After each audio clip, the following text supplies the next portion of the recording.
Está entrando no ar pela Rádio Universidade 800 AM o programa T-Move, Temas Emergentes em Movimento. O que te move? Boa tarde! Está começando mais um T-Move, Temas Emergentes em Movimento.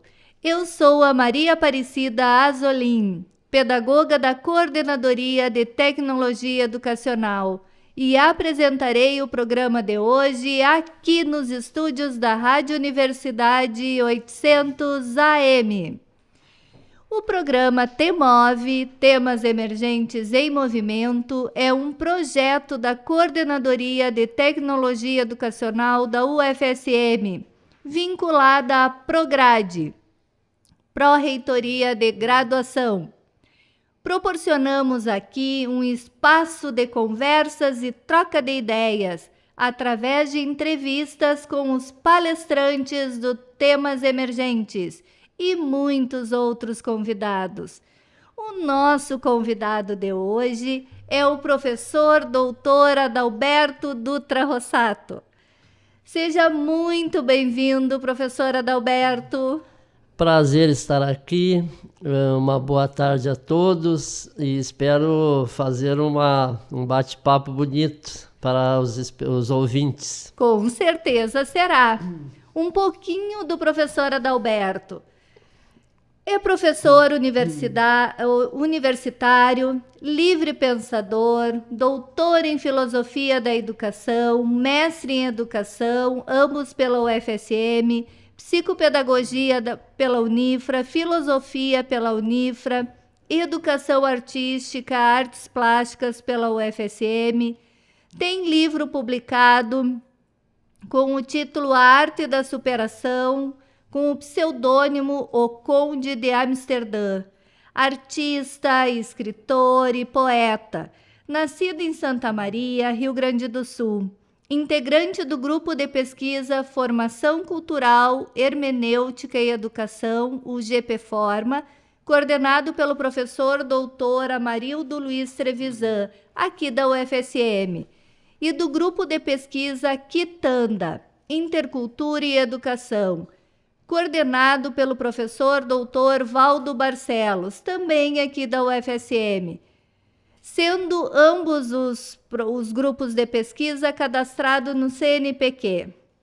Bom, Adalberto, nós temos uma pergunta que é o que dá o título ao nosso programa. Então, Adalberto, o que te move? O que me move são as coisas boas da vida, as amizades, as pessoas que trazem alegria, vamos dizer assim, os pensadores, as escolas, as instituições boas por onde eu passei e principalmente as amizades que a gente faz no decorrer dos anos. Quando a gente está sozinho, por exemplo, a gente pensa assim, ai, que bom eu ter aquele amigo lá, quando eu preciso ele me dá um oi e me preenche a alma. Então, o que me satisfaz, assim, é buscar a felicidade, mesmo que seja difícil. Ai, muito legal. Eu li um pouquinho do teu currículo, informações que estavam no currículo Lattes. Mas quem é o Adalberto, para além do Lattes? Adalberto é uma pessoa humilde, simples, tenta estar de paz com a vida, tenta seguir alguns yoguistas, algumas centrações, canalizações com energias do bem, pensa na luz, pensa numa humanidade melhor, quer que as pessoas tenham uma vida melhor e acredita que a educação ela é uma forma de libertar as pessoas para que elas possam ser mais. Esse é um Adalberto assim que gosta dos filhos que tem, da mulher que ele admira, das pessoas que circulam ao seu redor e que ele tenta se comunicar com todo mundo, brincar e alegrar o ambiente onde ele participa ou está. Esse é um pouco do Adalberto. Perfeito. Professor Adalberto, conta um pouquinho da tua trajetória profissional como um poeta, um artista, foi para a filosofia. Como aconteceu isso? As coisas acontecem assim meio de repente, né? A gente às vezes não sabe muito bem. Aí quando eu era jovem eu pensava assim, vou fazer agronomia, vou fazer engenharia mecânica, vou fazer outras coisas. Lá um belo dia me deu um estalo assim, não vou fazer nada disso, vou fazer filosofia. Aí acabei entrando na filosofia lá em 84 para 85. Daí fiz filosofia no mesmo entremeio, aí eu fiz o curso de artes no ano seguinte, que era educação artística. Eu fazia 2 faculdades ao mesmo tempo. Diziam que eu era louco, eu fazia 14 disciplinas. Tu fazia educação artística e filosofia junto? Eu fazia à noite filosofia, educação artística eu fazia de dia. E ainda trabalhava nas horas de folga, eu pintava muro, pintava placa para ganhar a vida, porque não me dava dinheiro fácil. E a minha mãe tinha condições, mas ela dizia, escolheu, te vira. E faz por ti, uma boa italiana. E daí eu pensava assim, eu já estou grande, né, com 22 anos, se eu não me engano. Aí eu pensei assim, já estou grande, eu não vou ficar pedindo dinheiro para minha mãe. Aí no decorrer do tempo eu inventei uma serigrafia quando estava terminando filosofia em 87. Antes disso ainda, quando eu iniciei, eu montei um negócio de quadros e molduras, que eu gostava de artes. E aí eu tinha lá na Rio Branco, lá embaixo, quase lá perto dos trens, perto do Hotel Dom Rafael. Aí depois disso não dava tempo para conciliar tudo, aí eu fui abandonando o trabalho e me dedicando aos estudos. E depois de 87, aí eu estava saindo da filosofia e das artes e pensava assim, o que eu vou fazer? Artes não dá dinheiro, filosofia muito menos ainda, que as pessoas dizem, né? Mas daí, como eu tinha um conhecimento de serigrafia pela Universidade Federal, que eu fiz com a professora Lusa na época, e depois a gente procurava material, ninguém dava material nenhum, daí eu tive que ir atrás de materiais, tudo que alguém podia, eu pegava, que tinha à mão, assim, me alcançava, eu estudava aquilo e aprendi meio por conta, assim como autodidata, a ser um professor de serigrafia. E foi a partir daí que o Senac me contratou. Tinha uma colega minha de faculdade, a Cordélia, que foi professora da Universidade também, Federal, trabalhou na reitoria numa época. A Cordélia, um dia lá, ela, minha colega de filosofia, disse assim, Adalberto, tu que é essa pessoa assim, zen, quem sabe tu não vai lá para uma vila fazer um trabalho. Aí era a Vila Santos na época, Paulo Freire ia até a Vila Santos. Daí eu fiz um trabalho lá onde o pessoal aprendeu era o grupo Cepete Araju a fazer bolsas, sapatos, pochetes, cintos, e enfim. Depois passou para pintura em cerâmica e outras coisas, daí a gente montou aquele grupo, que eu tenho a honra de dizer, hoje o Francisco Charão, por exemplo, estudou Hannah Arendt, ele é um filósofo reconhecido, né, do Brasil, e ele foi meu aluno, lá no grupo Cepete Araju na Vila Santos.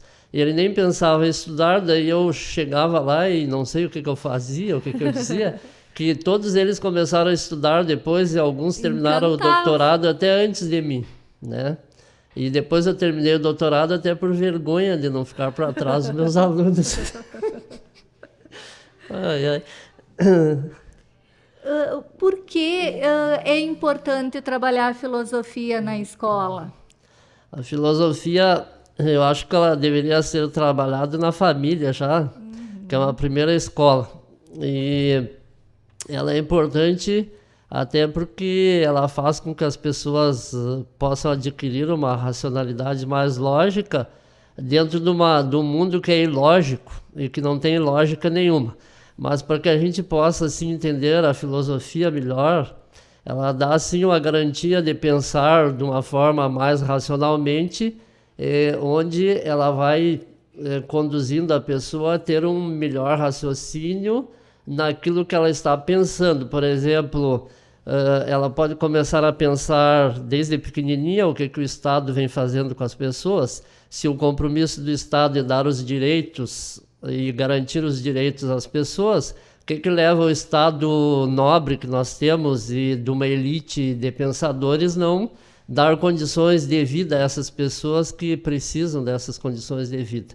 Então, se isso existe na Constituição ou está escrito em todos os alfarrábios da nossa Constituição, o que leva, por exemplo, a filosofia faz pensar, o que leva as pessoas a viverem nessa condição subhumana, ainda num país que tem a 7ª economia, eu acho, do mundo, que diz que tem alimento sobrando, que os grãos são excedentes. Então, o que você faz com tudo isso? Então, a filosofia, ela pode ser pensada, as famílias às vezes não gostam, por quê? Porque os filhos são pensadores e eles colocam até os pais em questões com a educação que eles estão propagando ou querendo fazer sobre eles, autoritariamente. Os filhos, quando eles pensam, eles não se submetem àquelas condições que nos tempos mais primitivos existiam. Por exemplo, a gente sabe que muitos pais, eles praticavam coisas que são inapropriadas hoje, eles se apossavam das filhas, eles faziam outras coisas bárbaras. E o Freud, por exemplo, que na sua filosofia psicanalítica, ele foi fazer esses estudos lá para ensinar as pessoas a pensar melhor e entender por que havia essa atrocidade sobre as mulheres, por exemplo, ou sobre as crianças, ou sobre outras coisas que a família fazia. Então, se a gente pensar por aí, a filosofia ela abre um leque amplo de horizontes para que a gente não sirva para ser escravo, nem colonizado e nem submisso a determinadas coisas que a gente é como pessoa por não saber de forma mais esclarecida. O Kant que fala muito de esclarecimento, né? E outros filósofos também falaram, mas se a gente pega a tradição da filosofia antiga, o Sócrates ia dizer, só sei que nada sei porque estou sempre aprendendo, né? Sim. Então, tipo, o Heráclito vai dizer lá, Pantarrei, Caia e Demenei, o mundo está em fluidez, em constante movimento, e as coisas não são nunca as mesmas coisas, e nem a água que eu tomo banho num rio é mais a mesma água, nem eu sou a mesma pessoa, nem nada é mais a mesma coisa. Então, quando a gente começa a pensar assim, como filósofo, isso abre um reino de possibilidades muito mais amplo do que só pensar ali, A mais A é A mais A é 2A, ou A vezes A é A ao quadrado. E eu acho que nesse tempo que estamos vivendo, onde eu tenho a impressão que a capacidade de pensamento ficou bem restrita, né? Porque pessoas acreditando em mensagens do WhatsApp e deixando de acreditar na ciência. A volta da polio, eu tenho falado muito sobre isso, porque eu acho que é uma coisa muito séria, uma doença extremamente grave, retornando, porque as pessoas acreditaram que vacina não era bom, né? Então, eu acredito que a filosofia sempre foi importante, mas agora se tornou uma questão assim, ainda mais urgente, porque as pessoas precisam pensar. Até tem um teórico na educação que eu gosto muito, que é o Cipriano Lucchesi, que ele diz que quem não pensa é pensado por outros. E é isso que aconteceu. Muitas pessoas, e foram muitas mesmo, deixaram que outros pensassem por eles, ou robôs, ou alguém por trás desses robôs disparando fake news, e as pessoas acreditaram. Imagina um absurdo disso, colocar a vida de um filho, de uma criança, em risco por acreditar em bobagens. Então, eu acho que a filosofia realmente cada vez mais se torna primordial. O pensar por si mesmo, né? Adalberto, é possível trabalhar com filosofia com crianças? Isso não é eu que digo, né? Muitos filósofos já pensaram. Por exemplo, Walter Benjamin, que é o filósofo que eu estudei na minha tese, ele vai dizer que as crianças do Monte de Terra, elas fazem milagre, Elas criam um mundo próprio todo que pertence a elas e que elas não precisariam de tantas parafernálias que o mundo moderno criou, tipo brinquedos coloridos e coisas, que elas vivem aquele mundo, fazem o mundo se produzir a partir dali, criam buracos no chão, colocam água, fazem aquela água sair no outro lugar, e aí elas vão fazendo todo um trabalho de criação e de invenção como crianças, e talvez elas possam desenvolver, segundo ele, o reino das possibilidades delas de entenderem que o pensamento delas é infinito. Então, o Walter Benjamin diz assim que a criança não é uma tábula rasa. Ela já tem algumas coisas que já vieram junto com ela no cérebro dela, desde o nascimento dela, e que mesmo que a gente seja torturado ou seja manipulado por forças adversas, a criança, a gente, né, criança, que somos adultos hoje, a gente tem o poder assim de não se deixar manipular desde que consiga entender como essas coisas funcionam e elas são postas sobre nós. Por exemplo, tem crianças que a gente tenta, quando pequena, dobrar ela. Alguns dizem assim que... Tinha até um filmezinho que alguém passava, que é de pequenino que se dobra o pepino, né? Que era uma forma de torturar a criança, dizendo que quando ela quer e bate pé por uma coisa, aquilo não é importante, porque na nossa cultura, no nosso valor, aquilo não é possível. Mas para a criança que está ali pensando, ela acha sim que aquilo é possível, sim que vai ser possível.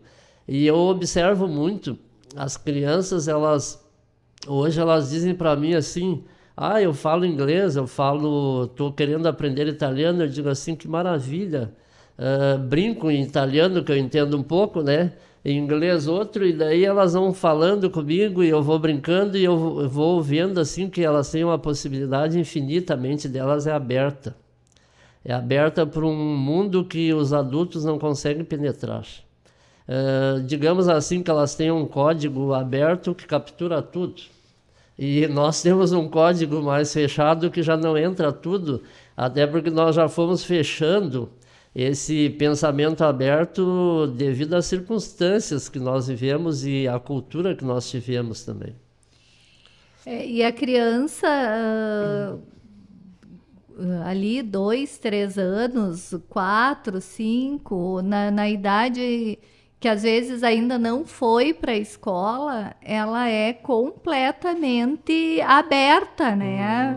Para criar, para imaginar, para criar mundos. E depois a gente começa a colocar numa caixinha, né? Isso não pode, isso não deve, a flor é vermelha com a haste verde, e assim a gente vai podando, né? Qual é a diferença do termo filosofia com criança da filosofia para crianças? Porque por muito tempo se falava em filosofia para crianças, né? E tu usas o termo filosofia com criança. Qual é a diferença? A gente, lá no ano 2000, dei aula na universidade, na parte de artes plásticas e orientação de estágio, filosofia com a criança. Era um projeto que eu e o professor Amarildo Luiz Trevisão tínhamos, e ele era extensivo, universidade aberta, onde a gente fez um trabalho bom, no meu pensar assim, entre Formigueiro, Caçapava e São Cepé. Muitos professores aprenderam a trabalhar com a criança, e tinha no Centro de Educação a revista Paideias e Ideias. Na época a gente escreveu um texto mostrando as diferenças. Filosofia para a criança, não. Até porque se fazia sempre esse pensamento para ou sobre né? Sobre a pessoa. Então a ideia era diferenciar isto para poder dizer assim que filosofia com a pessoa parte muita coisa dela, ou a maioria das coisas partem delas. E a gente usava o Paulo Freire, o Vygotsky e mais alguns outros autores assim de renome para poder fundamentar e diferenciar a filosofia do Matteo Lippmann, que era a filosofia para a criança, trazendo esse autor, que é o Paulo Freire, que trabalhou na educação de adultos, mas que, no meu entender, ele poderia ser jogado para a formação infantil e de adolescentes e adultos. Então, eu, como trabalhei com formação de adultos no meu primeiro emprego no Senac, lá que eu falei no início, com o grupo CEPET Araju, eu entendi assim que a gente podia fazer isso com a criança. E lá no grupo CEPET Araju eu criei com os adolescentes o grupo onde eles definiam o que eles queriam para montar a microempresa deles. Daí eles montavam a partir do que eles queriam, não era do que eu pensava fazer. Isso é muito mais difícil para nós, professores. Por exemplo, fazer uma triagem e pegar o pensamento a partir das pessoas e a partir daí poder trabalhar esse tema e esse conteúdo de acordo com aquilo que eles pesquisam, que eles buscam, que eles querem na cultura dele, que aquilo é viável e bom a eles. Isso até sai fora dos scripts, às vezes, do MEC, de determinadas coisas, até entra em umas partes e em outras não entra, porque no núcleo comum quase sempre tem as coisas que são obrigatórias, né, serem desenvolvidas. Adalberto, estamos vivendo também tempos sombrios, né? A violência crescente. Como criar ou modificar essa cultura violenta para uma cultura da não violência? Como trabalhar isso na escola? Eu escrevi um texto que eu não achei ele, eu acho que ele está num livro e eu não lembro em qual livro, que é Educação, Cooperação e Espiritualidade. Esse livro, esse texto o Dr. Elvis escreveu comigo, o Dr. Elvis de Carvalho, que é doutor também, e ele disse assim para mim: meu irmão, nós escrevemos esse texto, mas o pessoal achou muito difícil. Lá eu faço assim uma história toda para as pessoas poderem entender da astronomia com a astrologia, e ali eu vou dizendo assim, ó, que existiram eras, por exemplo, na antiguidade, 2000 anos atrás, por exemplo, era a era que iniciou com peixes e que foi com o nascimento de Cristo, e daí a gente vem vindo, e aí chegamos na era dita de Aquário hoje. Daí eu vou dizer pela astronomia que nós não chegamos ainda só no ano de 2150 pelos astrônomos. Pela astrologia a gente já entrou em 45, 62 e outras datas, nos anos 80 para outros. Para o Jung é 45, né? Para o grande filósofo suíço-alemão lá, Carl Gustav Jung, é em 1945 ou 62 que nós entramos na nova era de peixes, de aquário, desculpa. E cada era dessas dura 2000 anos. Então, nós entramos na era da espiritualidade quando nós entramos na era de aquário, para te entender melhor. Por isso eu escrevi o texto Educação, Cooperação e Espiritualidade. E no texto eu inicio dizendo assim que agora virou moda a gente falar em espiritualidade, porque até antes da pandemia ninguém falava espiritualidade, e quando eu falava espiritualidade nas aulas, muitos me taxaram assim de louco, de maluco, no centro da educação numa época, em outros lugares por onde eu passei, até porque as minhas antenas andavam ligadas no outro planeta, não era no planeta da era de peixes. Daí lá naquele texto eu digo assim que agora vai acabar o sofrimento, de certo modo, até porque tem uma nomenclatura assim, simbólica, que mostra assim, que a era de peixes é a era do sofrimento. Porque Cristo morreu numa cruz, por exemplo, existem outras cifras e outras ideias que mostram assim, um Cristo tipo preso de cabeça para baixo, numa simbologia judaica cristã que entra nas cartas do tarô e outras coisas. Então isso é mostrado de outra forma. Daí eu peguei esse material e juntei assim como numa pesquisa analítica, né? E fui montando isso. Não é semiótica, porque o Benjamin é contra a semiótica em si, então eu trabalho mais com a pesquisa analítica e com a síntese dessa pesquisa, e aí tem outros nomes que são complexos, eu não vou falar aqui porque é um programa, e anagógica e outras coisas. E aí vai a análise, né, dessa ideia, Por que nós, na educação, não podemos falar em espiritualidade? Espiritualidade é o que os gregos falavam, todos eles eram espiritualizados, a filosofia toda, no meu entender, é espiritualização. Eles eram quase todos eles iniciados em ordens, a ordem de Eleusis, a ordem de Orfeu, a ordem de outros filósofos, todos iniciados, a ordem pitagórica, né? Então, eles eram iniciados porque eles se dedicavam ao mundo filosófico, matemático, religioso também. Eles não separavam religião, matemática e filosofia, eles trabalhavam isso numa condensação, tudo atrelado.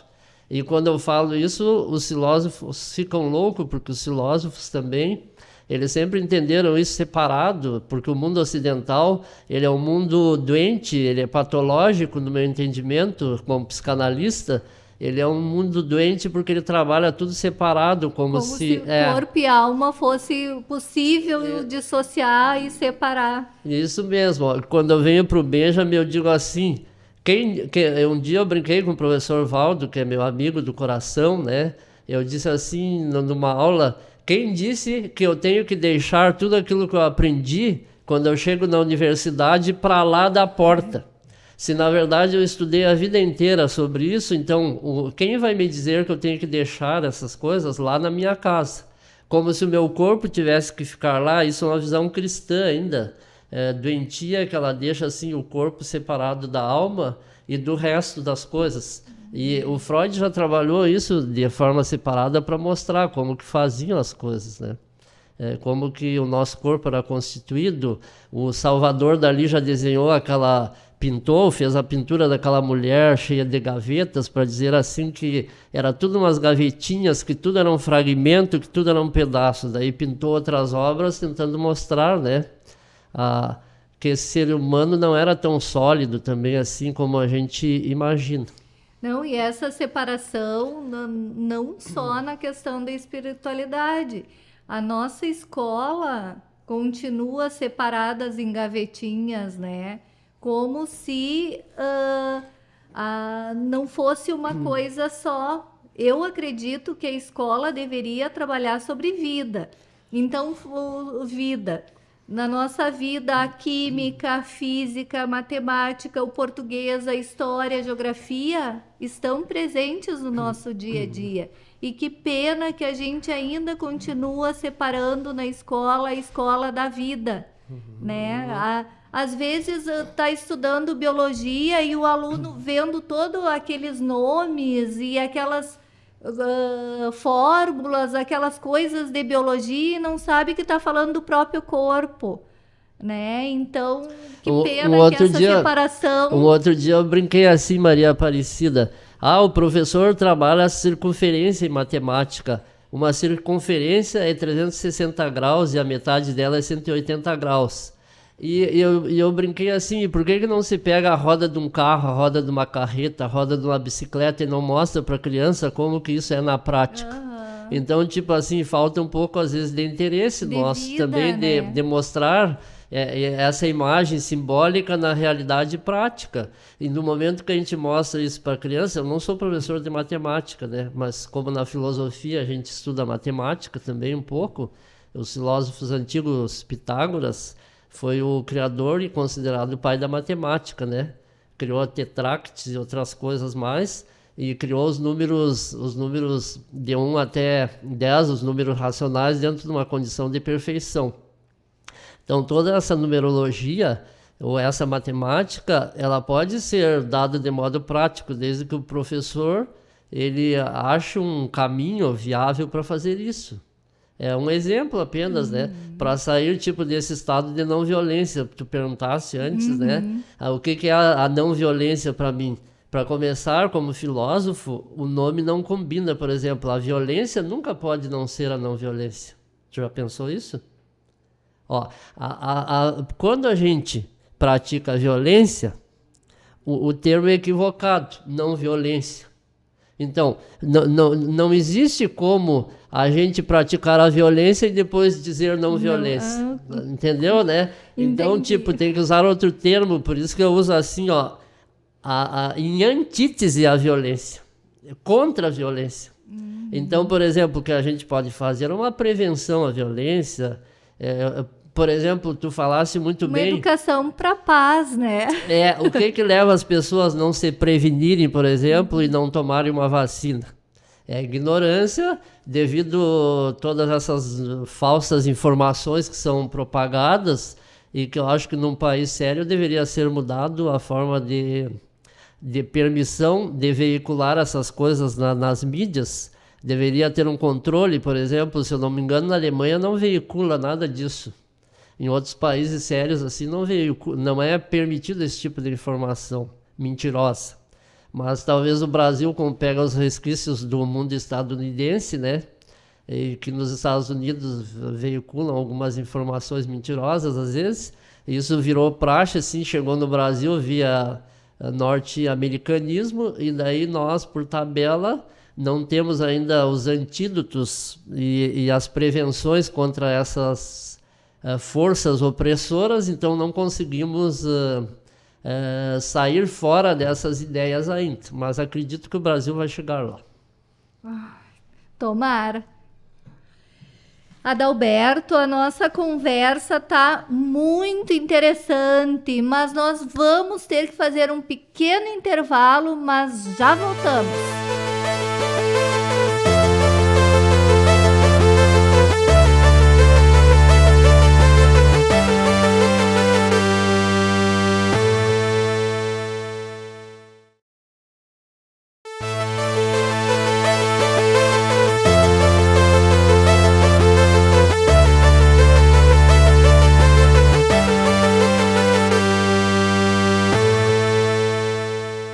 Estamos de volta com o T-Move.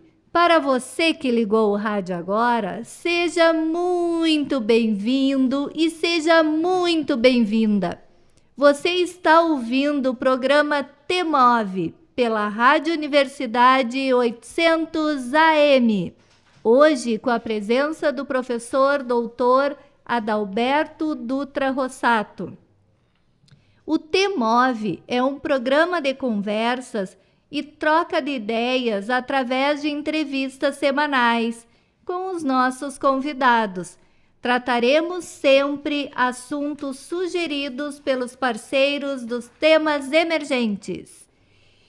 Professor Adalberto, a tua tese foi sobre educação e barbárie, formação de professores na prevenção a catástrofes. Fale um pouquinho sobre ela.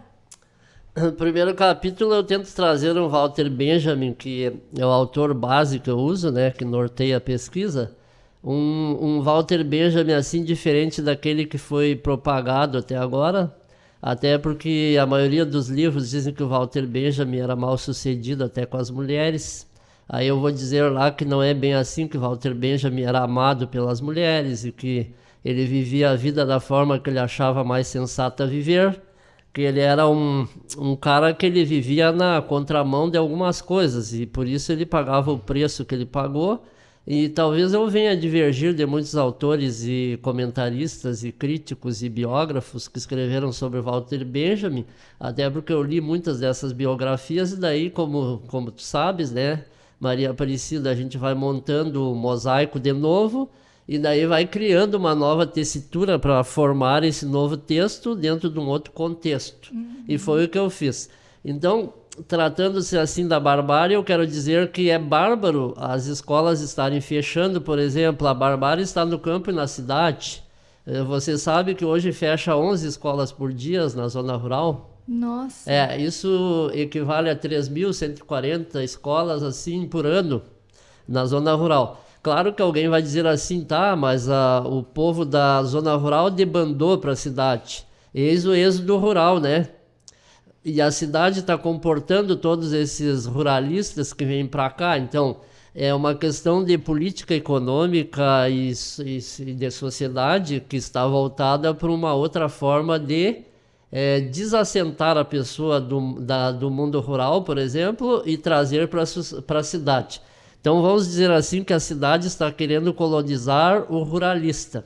E o ruralista está sedento para ser colonizado pela cidade. Então, porque ele acha assim que o mundo dele é na cidade, para ganhar a vida dele é na cidade. Então, as políticas públicas, elas não estão alcançando determinadas condições de vida humana, e por isso eu digo assim, isso é uma barbárie. A minha tese, ela fala mais ou menos por aí. É uma barbárie, por exemplo, que os professores fazem também. Eles usam um texto fora de um contexto. Eles usam um ensinamento que não tem nada mais a ver com o ensinamento que os jovens e os adolescentes querem. Por exemplo, eu falo numa linguagem que não é de domínio deles. Eu falo numa linguagem que não faz parte do mundo deles. E isso é uma barbárie.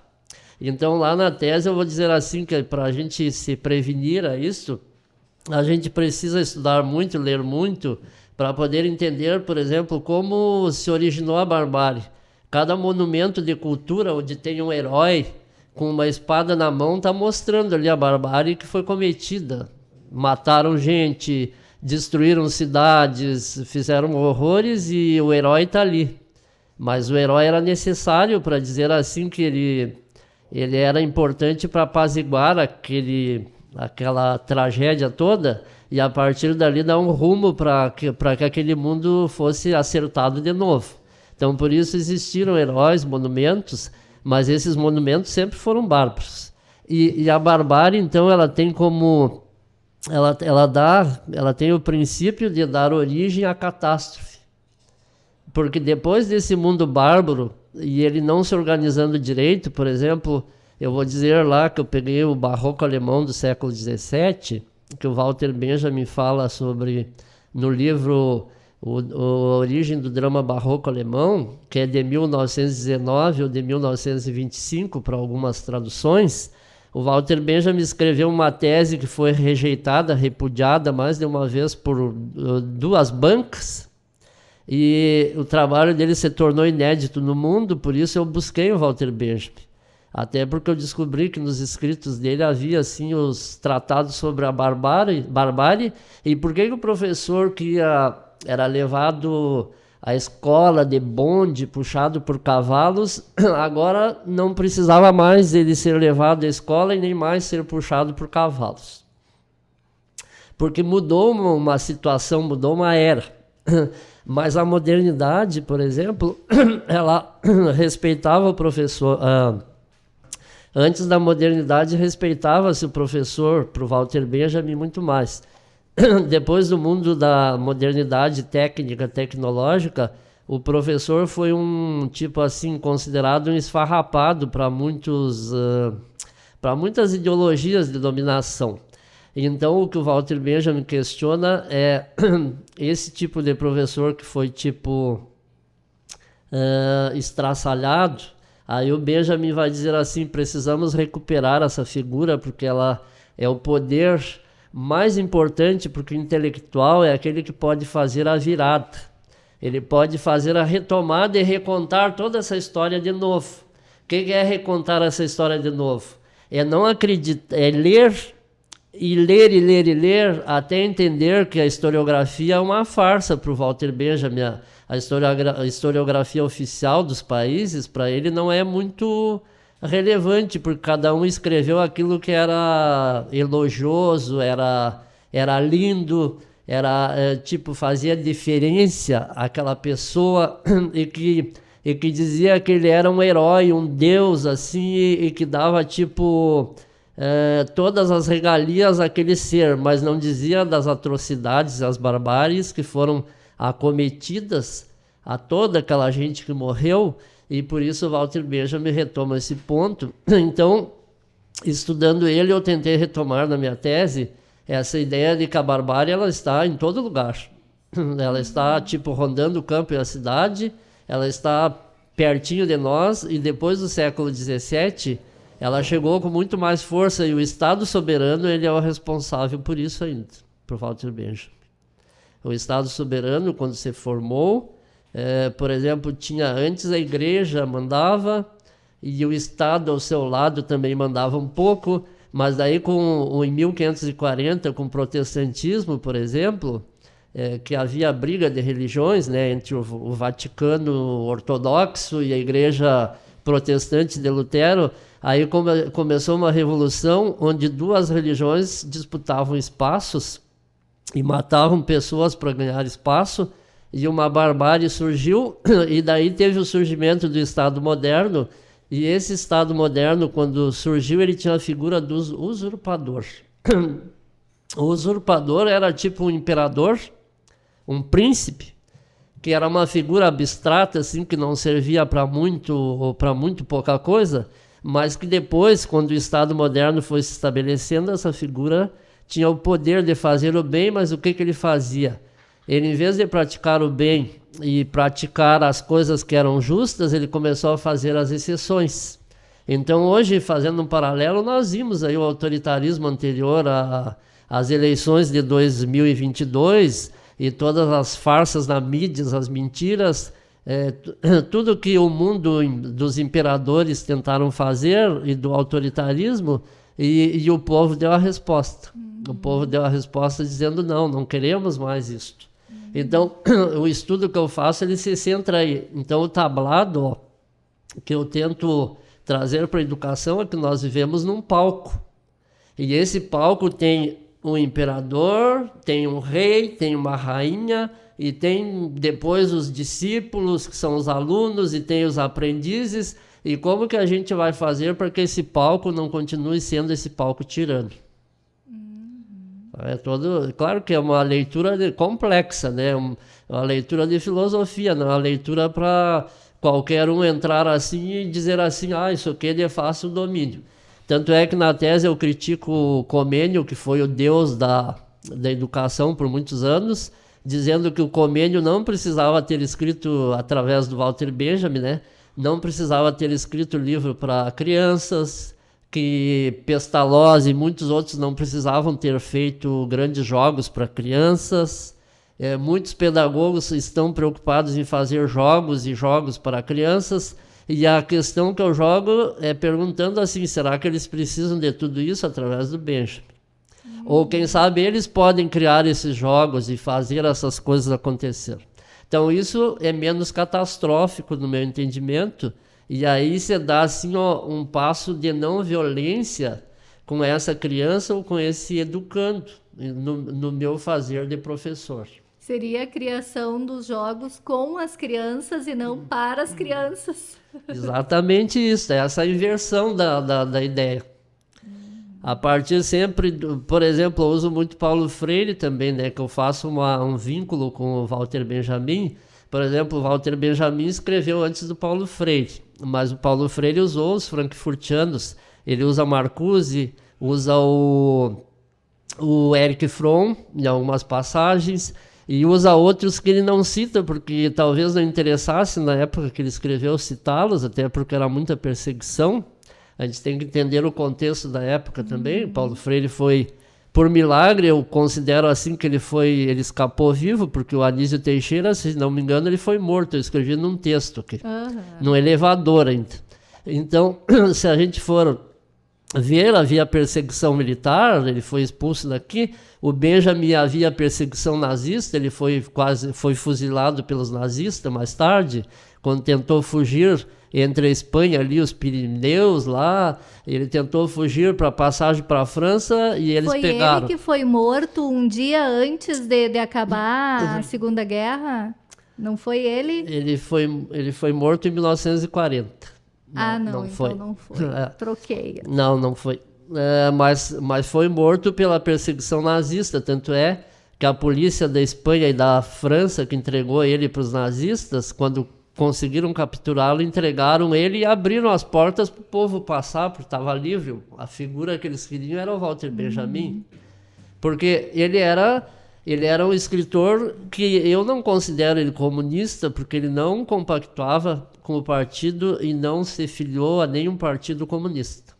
O Benjamin não se filiou a nada, mas ele foi alguém, tipo eu, assim, eu não me filiei a nada. E eu sigo meu pensamento como eu penso, então as pessoas às vezes não gostam do que eu falo. E ele não era afiliado a nada, para começar, ele não era afiliado nem aos judeus. Ele entendia a Cabala melhor do que qualquer judeu de trás para frente. Cabala é todo um conhecimento da tradição judaica, mística, e que ele entendia muito bem, até porque ele era amigo do Scholem, e o Scholem era aquele que escreveu sobre a cabala mística no Ocidente, e escreveu obras e obras e obras e colocou ela na universidade. E o Walter Benjamin talvez quisesse colocar algo na universidade, mas por infelicidade da tirania da época, ele não conseguiu colocar um ensinamento mais assim literário, mais filosófico, menos catedrático. Vamos dizer assim, ele queria uma reforma da reforma da educação alemã. Seguindo nessa questão do nazismo, a Hannah Arendt, uma professora e filósofa judia que teve que fugir para os Estados Unidos pela perseguição nazista durante a Segunda Guerra Mundial. A Hannah foi designada para assistir e escrever sobre o julgamento de Adolf Eichmann, um dos principais colaboradores do Hitler. Estima-se que mais de 5 milhões de judeus foram mortos durante a Segunda Guerra. Eichmann, com o término da guerra, fugiu para a Argentina. Lá ele foi preso e levado para ser julgado em Jerusalém. A Hannah, ao ouvir o depoimento do soldado nazista, onde ele dizia que apenas tinha cumprido ordens e por isso era inocente. Adalberto, podemos dizer que a violência é crescente em nossa sociedade? Pessoas sendo assassinadas por serem negros, trans, mulheres. Nós podemos dizer que a violência hoje se tornou banal? Eu acredito assim que a violência ela está avançando cada vez mais, mas a violência, filosoficamente pensando, ela é um problema estatal, ou seja, ela é um problema que vem do Estado. O Estado operandis, que a gente chama de operação, né, que faz as suas operações. Então, quando o Estado não dá as condições de vida, ou as condições que deveriam ser dadas às pessoas, dentro dos direitos que elas têm, isso aí os filósofos, Thomas Hobbes escreveu, Rousseau já escreveu e muitos outros já escreveram, Hegel já colocou outras condições para se pensar essa questão do Estado. Então, o Estado, quando ele se institui, por exemplo, eu vou fazer uma apreciação mais profunda. E depois da passagem do século XVI por XVII, a burguesia se estabeleceu no poder. Nós sabemos assim hoje que o Estado brasileiro, por exemplo, é o Estado da elite burguesa, que tem uma dominação advinda das capitanias hereditárias. Foram dadas 16 capitanias hereditárias, uma para cada senhor lá, e desses senhores pegaram essas heranças todas e aí foram distribuindo com seus ancestros, seus descendentes, e foram distribuindo e restou para o resto da população brasileira hoje nenhuma capitania. Então o que nós temos que pensar assim, que a distribuição dessas riquezas elas não foram justas desde o início. A filosofia ela serve para que as pessoas comecem a pensar a partir daí a raiz do problema. O que levou ao surgimento da violência no Brasil? O que está levando ao surgimento dessa violência? É que nós temos uma educação, e nós vimos aí no outro governo que estava, que foi atacada a educação, né? As armas não foram atacadas, a educação foi atacada a saúde, foi atacada a ciência, a tecnologia, mas outras áreas assim não se falou e a população ficou quieta diante disso, silenciosa. Talvez não tivessem condições, né, de entender de outra forma, então quando a gente não entende fica silencioso. Eu também fiquei silencioso porque eu já fui assim perseguido em muitas coisas por falar coisas que eu penso, e daí as pessoas em algumas instituições particulares elas já tipo assim disseram que eu não era uma pessoa viável para trabalhar naquelas instituições porque eu pensava diferente. Então a gente como filósofo corre o risco também, se a gente não faz jogo de cintura, é fuzilado. E vamos dizer assim, a gente tem filhos para sustentar, às vezes precisa se submeter a algumas coisas porque tem alguém que precisa comer do fruto do nosso trabalho também. Mas eu confesso assim, que Eu escrevo tudo pela via da sociabilidade. E acredito assim que o Brasil e os pedagogos são muito fracos, porque, no meu entender, raras exceções sempre existem, a pedagogia é muito fraca. Isso aí é pesquisa da universidade, que aqueles alunos... desculpa eu te dizer assim. Eu, como pedagoga, doeu. Aqueles alunos mais fracos, que não passam em nenhum vestibular, quase sempre escolhem a área da pedagogia. Isso é um horror, né? E, salvo raras exceções, agora eu acho que está mudando, e que vai mudar ainda mais, as pessoas vão começar a entender.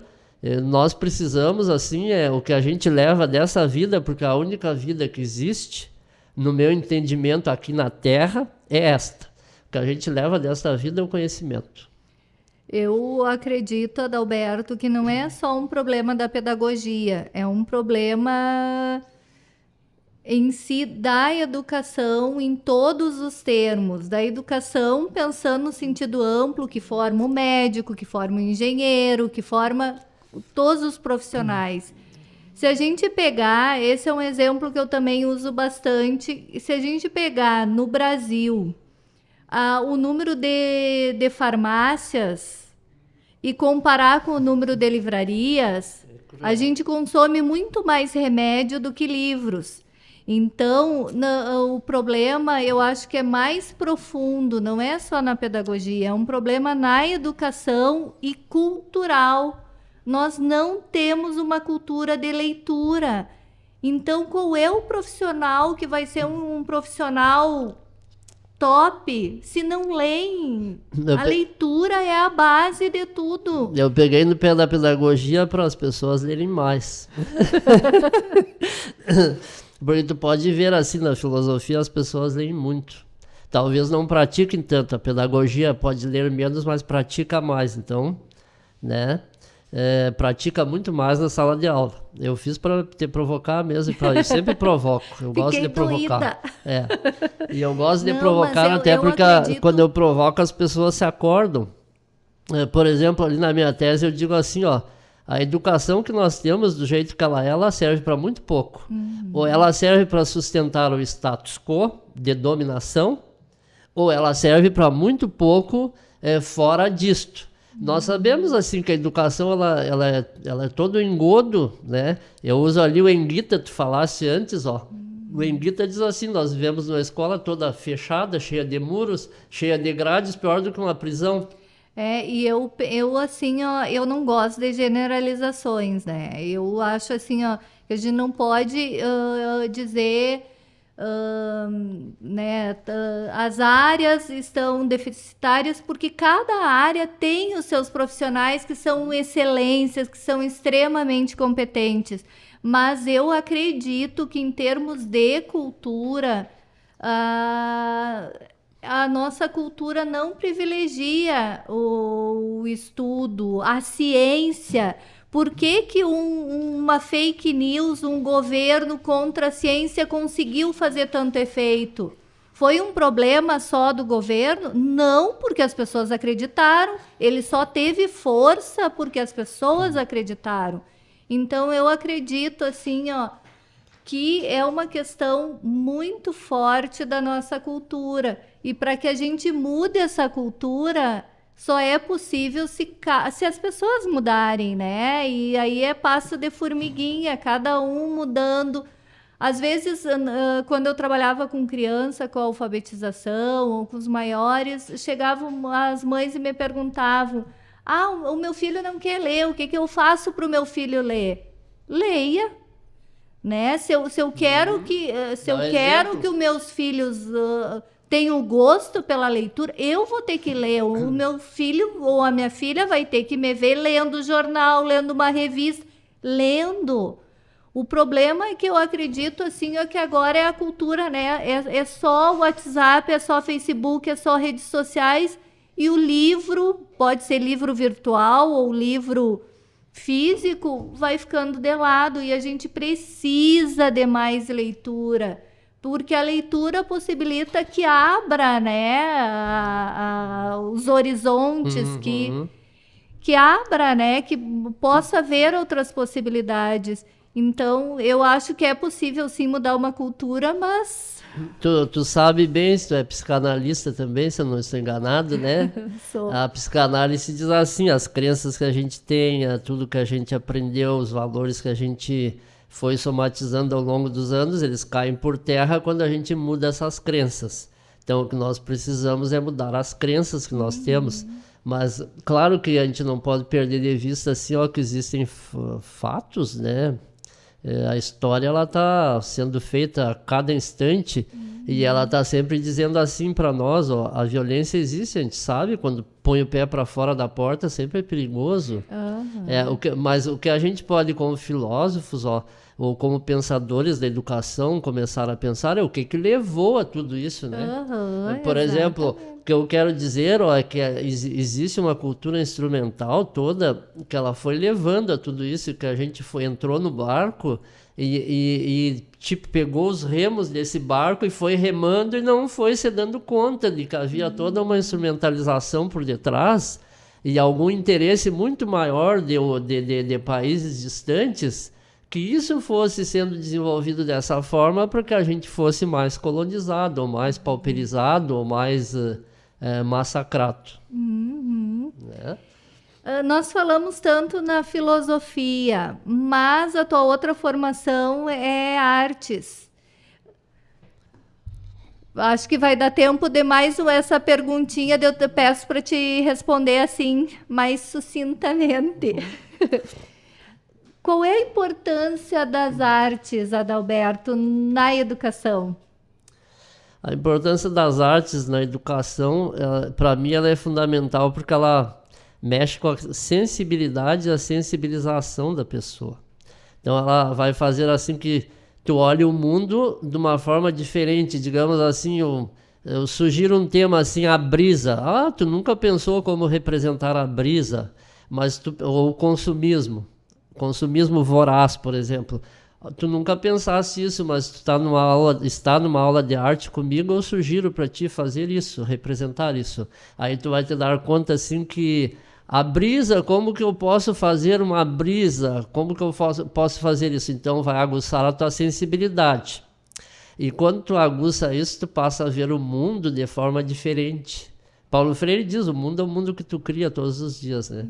Então, tipo, a arte, ela te ajuda, assim, a sair de um tipo de mundo que tu vê todo dia, ou seja, de um celular que tu olha aquelas imagens, ou de uma internet, e vai para um outro mundo, daí tu vai para lá, tu te sensibiliza com aquilo, amplia os horizontes. Faz uma viagem estética, uma apreciação, né? Esquece do mundo, aí vem e volta, daí tu volta mais sensível para o mundo, começa a te dar conta. Então a arte, assim, ó, a arte e a filosofia, na verdade, elas são quase sempre rejeitadas, porque elas não são, conforme o governo, eu já falei numa palestra outro dia, elas não são bem vistas. Conforme os governos, agora o governo que está aí provavelmente vai estimular a cultura, a arte, a filosofia e outras coisas. E acredito que vai ser bem melhor, vai ter espaço para isso, para a gente pensar. Eu não sou contra as tecnológicas e as tecnologias, tanto é que a gente pode invadir o mundo falando através da rádio. Né? Exatamente. Como que a gente vai ser contra aí, ó, numa mídia ali, a gente está lá no outro lado do mundo dando uma palestra. Então, é o lado útil, viável disso, e que pode chegar em outros horizontes e ampliar o conhecimento, o saber. Ai, perfeito. Adalberto, infelizmente o nosso tempo está acabando, passou voando, né? Passa. Mas eu gostaria que tu deixasse uma mensagem aos nossos ouvintes. Que a gente continue acreditando sempre na vida, que cada dia que passa a vida pode ser melhor do que ela é. Se a gente acreditar que ela vai ser melhor, será melhor.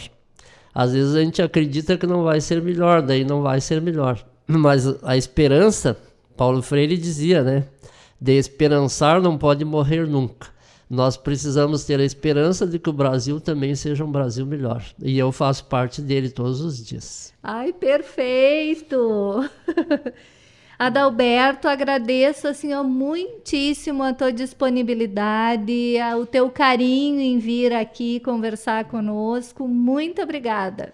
Agradeço a tua doçura, o amigo aqui que comandou os instrumentos para que o Jean e a Luísa, para que saísse uma boa audição para os ouvintes. Um abraço a todos e um outro dia a gente se encontra. O TEMOV vai ficando por aqui. Eu sou a pedagoga da CTE, Maria Aparecida Azolim, e apresentei o programa de hoje.